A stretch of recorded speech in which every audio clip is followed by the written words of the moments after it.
પૂજા વિધિ વિચાર. સવારે સૂર્યોદય પછી પ્રભુજીને સ્પર્શ કર્યા વિના વાસક્ષેપ વગેરે સુગંધી ચૂર્ણ વડે તેમજ ધૂપ દીપ આદિથી પૂજા. મધ્યાહન કાલે ચંદન વગેરે વિલેપન દ્રવ્ય સહિત અષ્ટપ્રકારી પૂજા અને સંધ્યાકાળે ધૂપ દીપ આરતી આદિથી પૂજા. આવી રીતે રોજ જિનેશ્વર દેવની ત્રિકાળ પૂજા કરવી જોઈએ. સવારે સૂર્યોદય પછી જીન મંદિરે જઈ પ્રભુજીના દર્શન કરવા જોઈએ. ત્યાર પછી ઉપાશ્રય જઈ ગુરુવંદન કરવું જોઈએ અને યથાશક્તિ પચકાણ કરવું જોઈએ. નવકાશીનું પચકાણ કરનારા જેમને નવકાશીનું પચકાણ આવ્યા પછી જીન પૂજા કરવાની અનુકૂળતા હોય તેમને નવકાશીનું પચકાણ આવ્યા બાદ મુખ શુદ્ધિ કરીને જીન પૂજા કરવી જોઈએ.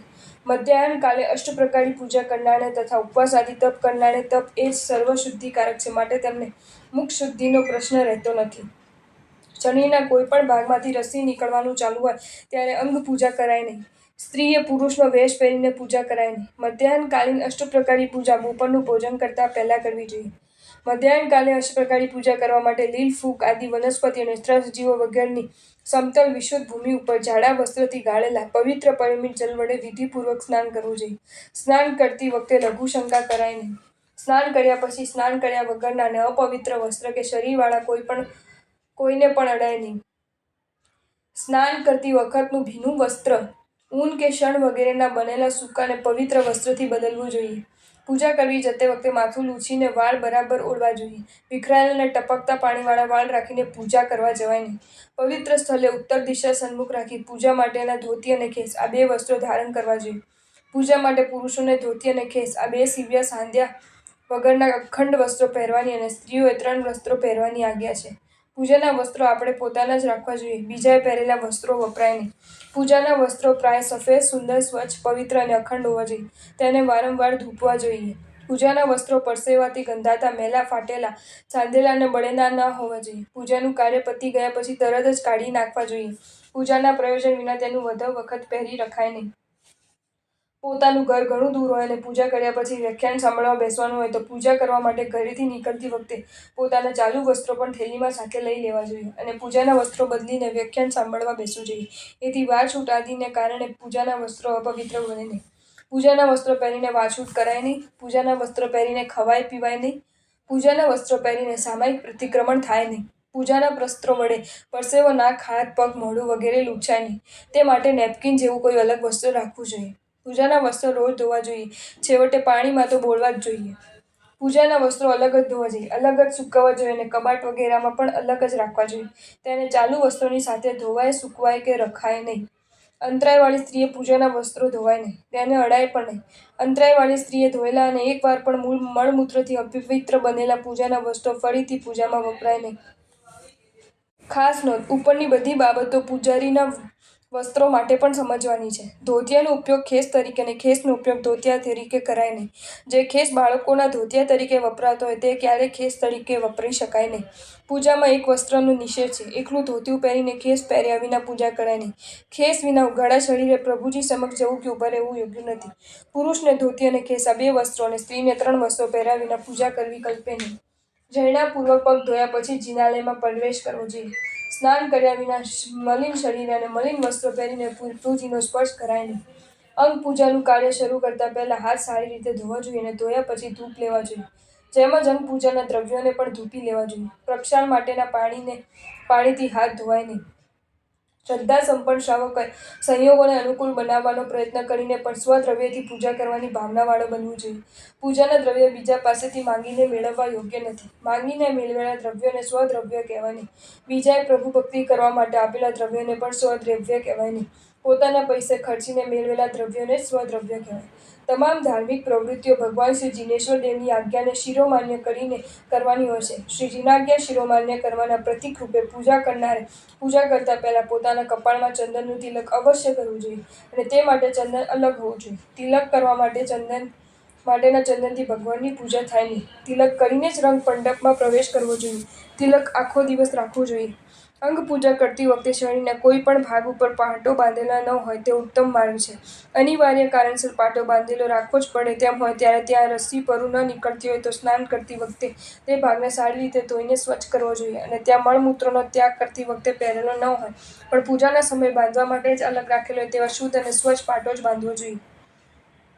ફ્રેક્ચર થવાથી અમુક દિવસ સુધી રાખવું જ પડે તેવું પ્લાસ્ટર લગાવ્યું હોય ત્યારે તેની ઉપર પૂજાનો સમય પૂરતો નવો શુદ્ધ અને સ્વચ્છ પાટો બાંધવો જરૂરી ગણાય. પ્રભુજીની પૂજા અંગેના કોઈ પણ કાર્યમાં સ્ટીલના વાસણો વપરાય નહીં. પ્રભુજીના પૂજા અંગેના વાસણો બીજા કોઈ પણ કાર્યમાં વપરાય નહીં. જીન ભક્તિ માટેના ઉપકરણો દેવદેવીની પૂજાના ઉપયોગમાં લેવાય નહીં. પૂજા માટેની સર્વ સામગ્રી નાભીથી ઊંચી રાખવી જોઈએ. ત્રસ્ત જીવોની વિરાધના થાય, જૈના પલાય તે માટે પૂજામાં ઉપયોગી સર્વ વાસણો તેના ઉપયોગ કરતા પહેલા દ્રષ્ટિથી સારી રીતે જોઈ લેવા જોઈએ અને પૂજનીથી પૂજી લેવા જોઈએ. પ્રક્ષાલન માટેના દૂધ, જળ વગેરે દ્રવ્યોમાં આપણા હાથમાં આંગળા લડાય નહીં. પૂજાના દ્રવ્યોને પીના કારણ અડાય નહીં. દૂધ, જળ વગેરે અંગ પૂજાના દ્રવ્યોને ઉઘાડા મૂકી રાખવાથી તેમાં ત્રસ્ત જીવોને કચરો પડે છે. તેથી તે દ્રવ્યો અપવિત્ર બને છે અને વિરાધના થાય છે. જૈના પડાતી નથી. માટે દૂધ અને પ્રક્ષાલ જળના વાસણોને ઢાંકીને જ મૂકવા જોઈએ. તેને ઉઘાડા મૂકી રખાય નહીં. અંગ પૂજાના દ્રવ્યો આપણી નજીકમાં રાખી તેની સામે ખુલ્લું મુખ રાખીને બોલાય પણ નહીં.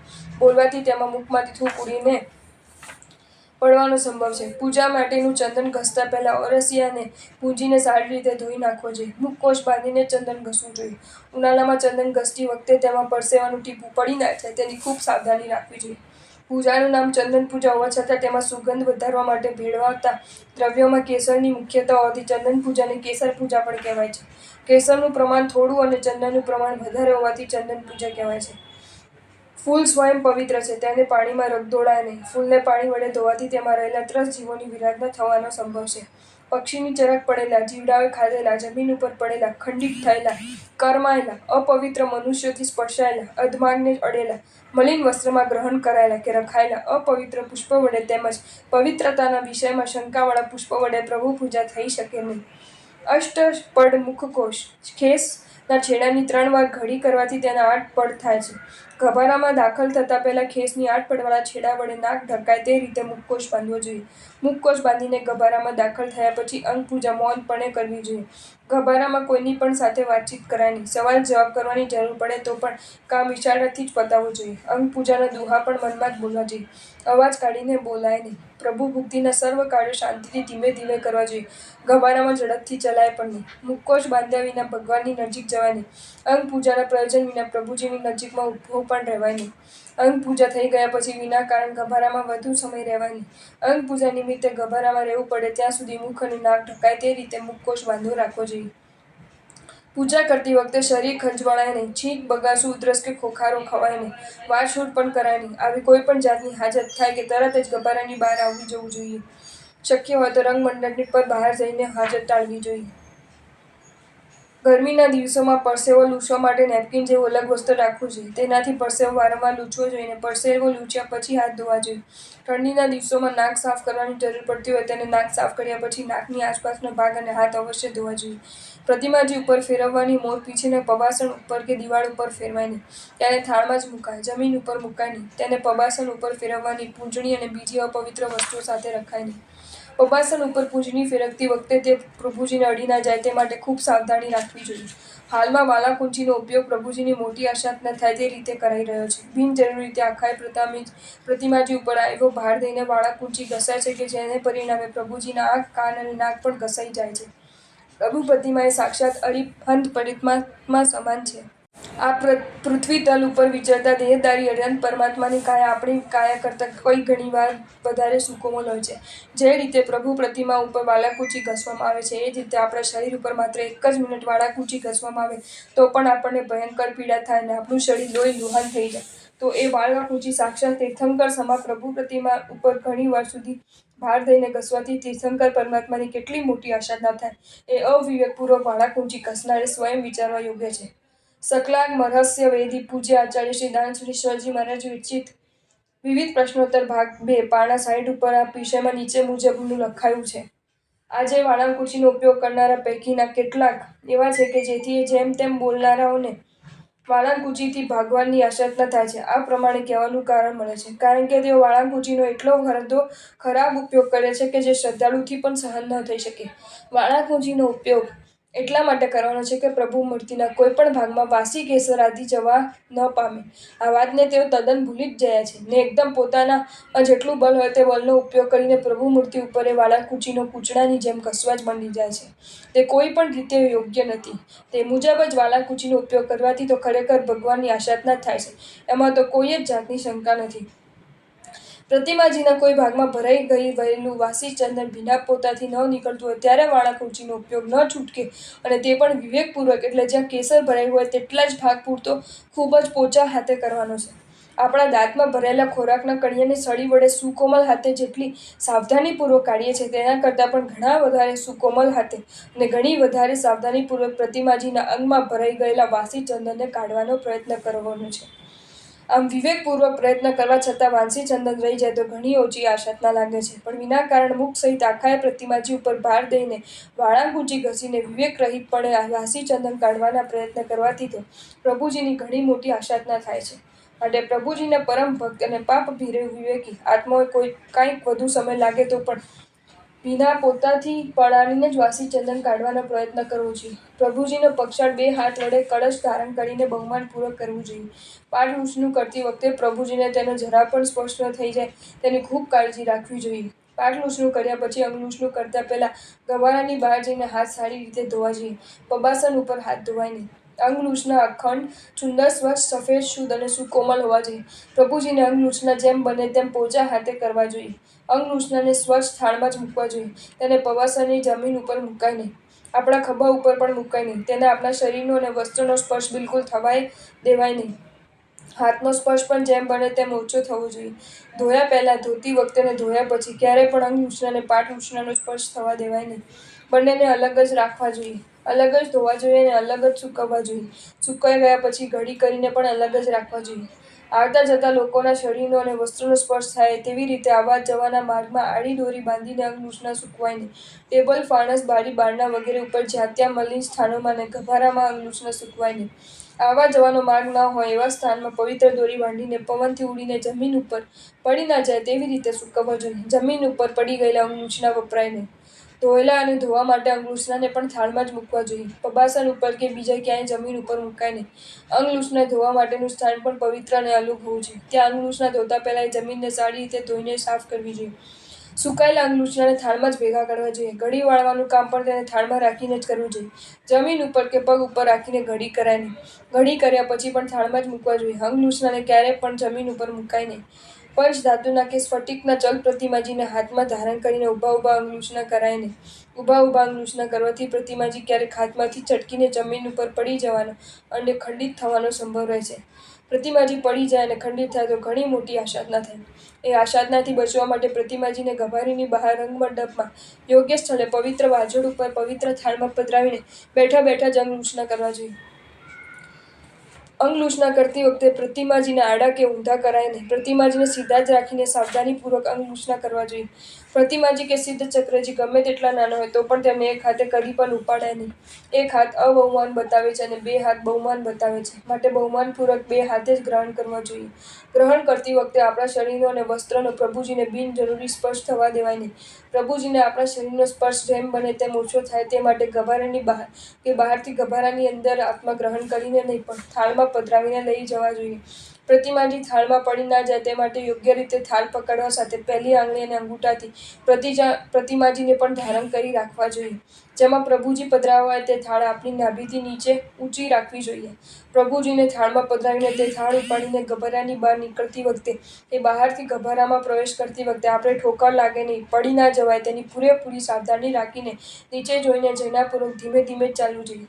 પ્રભુજીને જે સ્થાને પધરાવવાના હોય તે સ્થાન બિલકુલ અવાજ ન આવે તેમ એકદમ ધીમે રહીને પધરાવવા જોઈએ. પૂજાના ચંદનમાં નખ બોળાય નહીં. ચંદન પૂજા કરતી વખતે તેના છાંટા પ્રભુજી ઉપર ઉડે નહીં તેની કાળજી રાખવી જોઈએ. સૌ પ્રથમ મૂળનાયક ભગવાનની પૂજા કરવી જોઈએ. ત્યાર પછી જ અન્ય પ્રતિમાજીની પૂજા કરવી ઉચિત ગણાય. મૂળનાયક ભગવાનની પૂજા નહીં થઈ હોય ત્યારે આજુબાજુના પ્રતિમાજીની પૂજા કરવામાં દોષ નથી. શત્રુંજય વગેરે તીર્થસ્થાનોમાં મૂળનાયક ભગવાનની પૂજાને વાર હોય, લાઈન ઘણી મોટી હોય, પોતાનો વારો આવતા ઘણી વાર લાગે તેમ હોય, સમયના અભાવને કારણે પોતાની એટલી સ્થિરતા ન હોય એવા કારણે પ્રથમ અન્ય પ્રતિમાજીની પૂજા કરીને પછી મૂળનાયક ભગવાનની પૂજા કરી શકાય.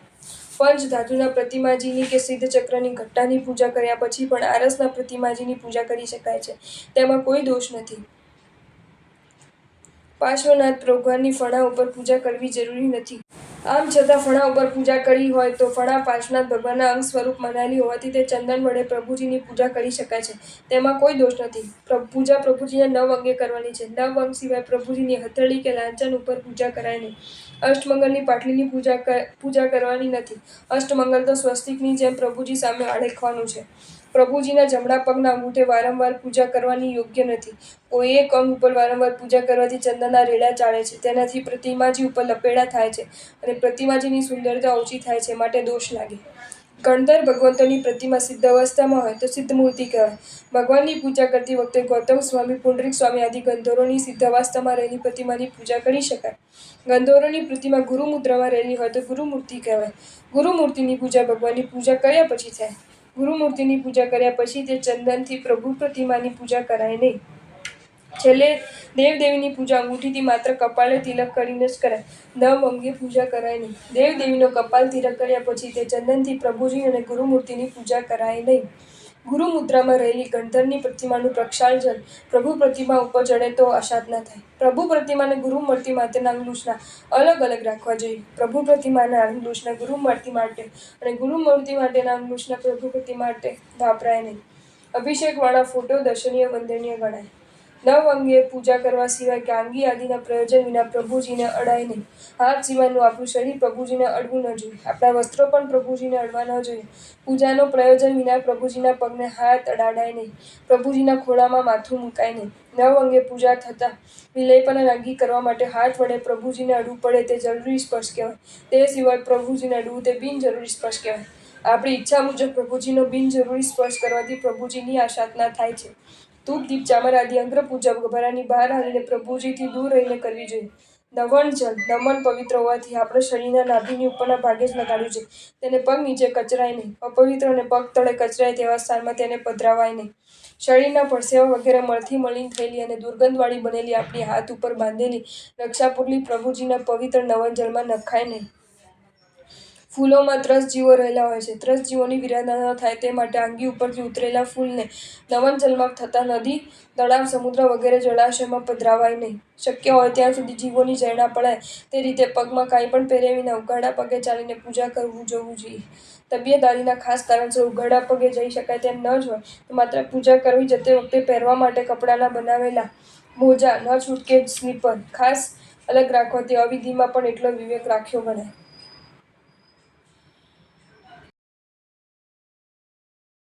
જો તમને આ વિડીયો ગમ્યો હોય તો આ વિડીયોને લાઇક કરો અને શેર કરો અને આવા જ નવા વિડીયો જોવા માટે જૈન ફેક્ટ્સ એન્ડ સ્ટોરીઝની ચેનલને સબસ્ક્રાઈબ કરો. ધન્યવાદ.